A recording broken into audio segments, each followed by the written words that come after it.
Welcome back to another episode of Sound Pals Go to the Movies. This is another Throwback Thursday review, and I'm here with my friend Touly. Say hi, Touly. Hi, everyone. And today we're going to be reviewing The Nightmare Before Christmas. And just a fair warning, there's going to be spoilers up ahead, so you've been warned. Jack Skellington, king of Halloween Town, discovers Christmas Town, but in his attempts to bring Christmas to his hometown causes confusion. So let's begin with my pros. My first pro is that this movie is a stop motion animation, which I'm really fond of. I go back all the way to since I was a kid with Gumby. From there, it's just been progressing. Watching this movie for the first time and knowing stop motion animation, I was just really enticed, not just by the story, but the dedication that the people who worked on this film took. Just for a little reference, for every second of the film, there was 12 takes they had to take of the miniature to make it move, 12 frames, and then piece it together to become 1 second of the film. This was an effort by 100 people over 3 years to complete this film. To put that dedication into a movie that could somehow be jeopardized by even the slightest change of lighting, it's very labor intensive work that you have to have your heart into. So I feel these stop motion animations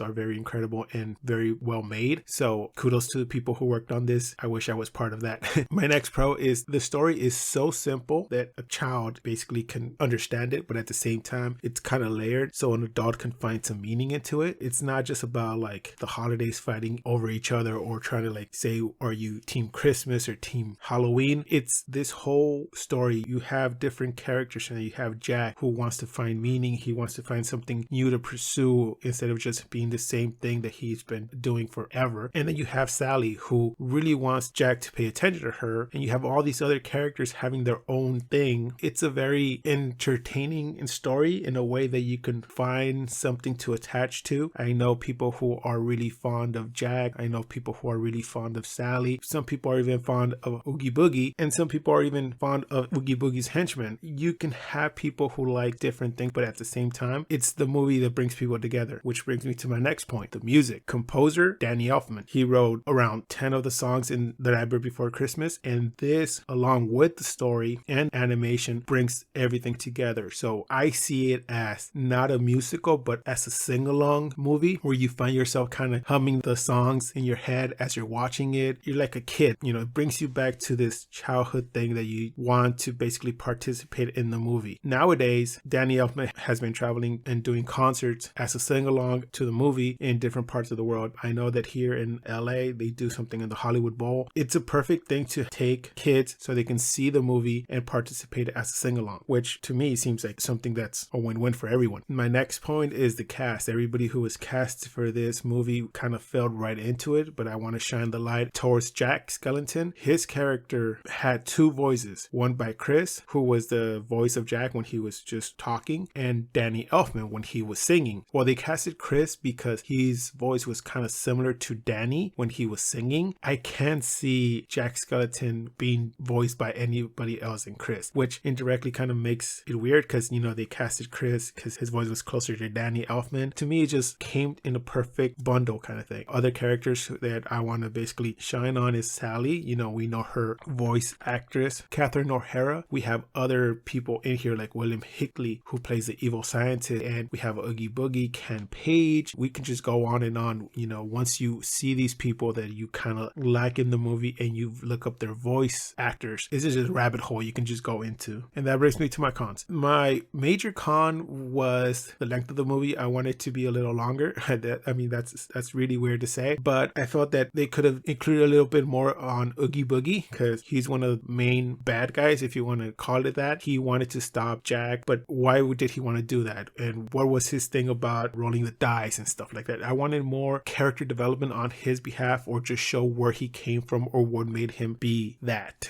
he was in the film. Also, a little more insight on the scientist and Sally. I know that a lot of people think that he wanted Sally for himself, but I think Sally was a daughter figure in his eyes because he created her, in a sense. So I wanted to see that dynamic more, like, she's trying to rebel and stuff like that, but instead it comes across like a lover's quarrel between them. In that sense, I wanted a little more explanation expectation or drive it home that it's a daughter and father relationship. My other con is that every time we hear The Nightmare Before Christmas, we automatically think Tim Burton was the director, but he wasn't the director. Even though the movie has his name in it, he's the creator of the story and he's the producer and writer of the script. A lot of people get that concept mixed up. I know it's not a big deal, it's not a con, but I just wanted to shine light on it because every time you bring it up, people say like, oh yeah, that movie directed by Tim Burton. It's not, so just putting it out there. So I guess with that, I'm going to pass it on to my friend Touly and see how he saw this movie and what grade he gave this movie. Alright, so to Sal's point about the length of the film, it is kind of short given, I guess, the average length of a film that we normally would expect. I was trying to compare it to like other Disney films, like animated, to see how long it was, and I just pulled up Aladdin, right? The animated movie. That film was around an hour and 30 minutes long, but The Nightmare Before Christmas was a little over an hour. It was like 75 minutes or so, and I wonder whether or not that was attributed to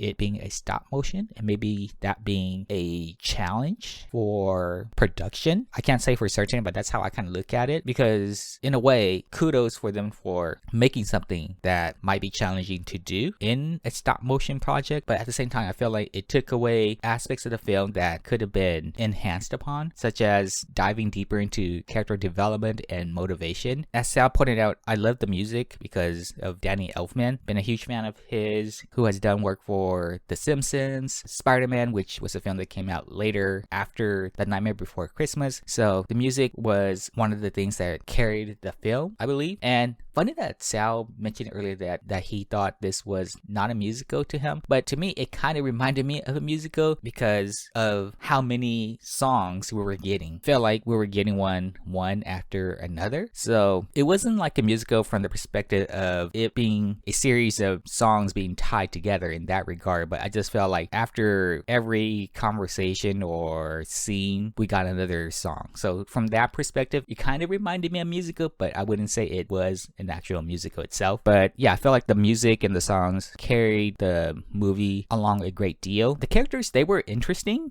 Jack Skellington, Oogie Boogie, the evil doctor, Sally's song. Definitely one of the music that I remember the most whenever I think back to The Nightmare Before Christmas, a movie that I saw when I was a kid. And the fact that it has the idea of Christmas and Halloween sort of coming together, it brought about this weird feeling with the first time I saw it as a kid of it being kind of terrifying because of how the movie looked, from the characters to the setting. It did kind of scare me as a kid, I'm not gonna lie. But then you get this other aspect of it trying to bring about this holiday spirit during the winter season. There was like a blend of both, but it does capture both aspects. I suppose from like Jack's perspective, to some degree, reminded me of The Grinch. Not so much that Jack was trying to ruin Christmas, but because of his ignorance of not comprehending what Christmas was about initially, it felt that Christmas was going to get ruined because of his attempt to do what Santa Claus normally do every year. And of course, the only person who kind of saw this trending toward a disastrous result was Sally. Kudos to Sally for recognizing this, albeit it was through like a vision. But at least Jack came to an understanding what he did was wrong and he tried to remedy that. But amongst all of this, as Sal also pointed out, the story is pretty simple. And that's where I feel like the movie could have used more development. Like they could have maybe given us a couple more scenes where we saw Jack getting tired of doing the same old thing every year in Halloween Town, to the point where we can understand where he's coming from. It felt like we were shown right away that he was already fed up with whatever it is that he was doing and he wanted something new. Maybe they could have given us a little bit more about him in that regard, so that when he decides to do what it is that he was going to do, I can be more behind that versus it just being, oh, I'm just already bored, let me just try something new. Maybe there's something deeper that encourages him to want to participate in Christmas. I think the same thing I could say about the relationship between Jack and Sally. I felt like it was one-sided, that Sally was the one who was in love with Jack and Jack didn't really reciprocate his feelings toward her until the end. I felt that the relationship was rushed in a way, to the point where when they got together at the end, it was nice to see, like the setting and everything up on the hill was very very nice, but I wasn't like a true believer that it was that sort of Disney sort of couple relationship that we would see in other movies. Your Aladdin and Princess Jasmine, your Belle and Beast from Beauty and the Beast. I didn't get the feeling that Jack and Sally went through this sort of journey together so that when they got together at the end and acknowledged one another, that it sort of solidified this sort of relationship that went beyond just being platonic. Maybe it could have done a little bit more about that too. And again, the same thing I can say about the villains, right? Like Oogie Boogie, I think they relied more on his look as a mean to sort of dictate him being a bad guy or antagonist of the film. You know, again, maybe just a little more motivation as to why he's doing what he did so that I can just get behind the character. Because as important as Jack is to the film being the protagonist and all, I feel like any movie that has an antagonist needs to focus some time on the villain as well, because that character is going to rival or compete against the protagonist, and we need to get behind that character just as much so that when that character gets taken down due to the protagonist's efforts, that I feel something there as well, as instead of just being something where, oh, here comes Jack to save the day, but there's nothing really behind it. Not saying that there wasn't any reason or anything, but there wasn't a foundation where I felt, oh, by the time Jack was able to save everybody, I was overjoyed or anything. Maybe this is because I'm looking at it from an adult perspective now. I think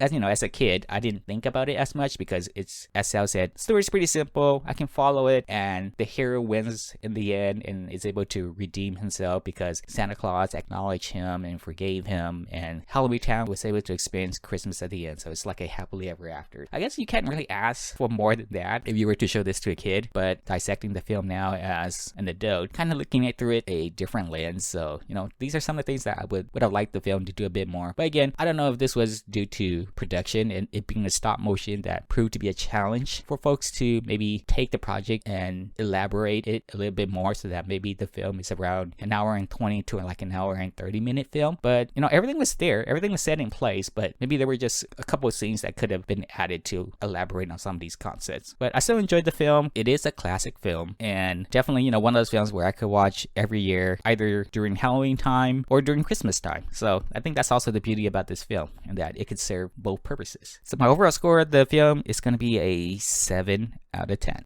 I agree with Touly. I also believe this is a classic movie that you can enjoy in both seasons. Also, the fact that he says that due to it be a stop motion animation dictated the time length. Yes, I agree with that. I also want to see more of the characters, especially for Oogie Boogie. There's a simple fix for him. He maybe was the king of Halloween Town before Jack, and then Jack overthrew him by winning over the people of the town, and then he got outcasted. That's why he's mad at Jack and he wants to get back at Jack. And when he hears that Jack got shot out of the air, he's like, oh, it's my triumphant return. So he probably wanted to do that, but there was Sally in the way. Something in that sort of nature, you know, dictated his character. Also at the end, when Santa Claus came to Halloween Town to bring the joy of Christmas through the snow and everything, maybe Oogie Boogie could have gotten some coals in his stockings or something, you know, and for him acting like he doesn't know better, he'd be like, oh, look, I got a gift, you know, and he'd be joyful for getting coal instead of knowing that it's because he was bad. But since we know that Oogie Boogie got beaten, I guess, or eliminated, there is no future for Oogie Boogie, but still something along the lines of adding a little narration to some characters or backstories to them. And like Touly said, the fact that Jack and Sally was a one-sided love because Jack was blinded, he didn't see her at the beginning until the end, and how they cut it right off at the end. Maybe a little more just to see that they did, like Touly says, live happily ever after. That would have been enjoyable for us. Overall, I think it was a marvelous movie that was made, and I really enjoyed it up until now. And like Touly says, you can watch it in any of the two seasons, Halloween or Christmas. So my final grade for this movie is going to be a 7.5 out of 10. I really enjoyed it. I highly recommend it to people who want to just see something that's stop motion, or if you want to watch something with your kids, this is a film that you can go to. So I guess that does it for this review of The Nightmare Before Christmas. Please join us next time where we're going to review Dune from 1984. The worm is the spice. The spice is the worm. Please like, comment, and subscribe. You can find our social media links below. And like always, keep watching movies.